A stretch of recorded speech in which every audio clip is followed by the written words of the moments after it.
Nahajamo se na vinogradniško-turistični kmetiji Leber. Tukaj na naši kmetiji obdelujemo našo posest že 5 generacij. Skupaj imamo 10 hektarjev vinograda, približno 45 tisoč trt. Glavne sorte pri nas so seveda Sauvignon, Laški Riesling ter rumeni muškat.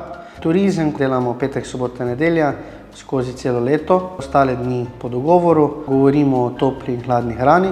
Leta 2020 smo se potem odločili za eno obnovo 400 let stare hiše. Napravili ven 4 sobe za celotno wellness ponudbo. Vabljeni pri nas v Sečini, direktno lokacijsko Podjgrac, tudi v neposredni bližini Plačkega vrha, kjer je Plački stolp oziroma razgledni stolp. Tako da vabljeni v naš kraj.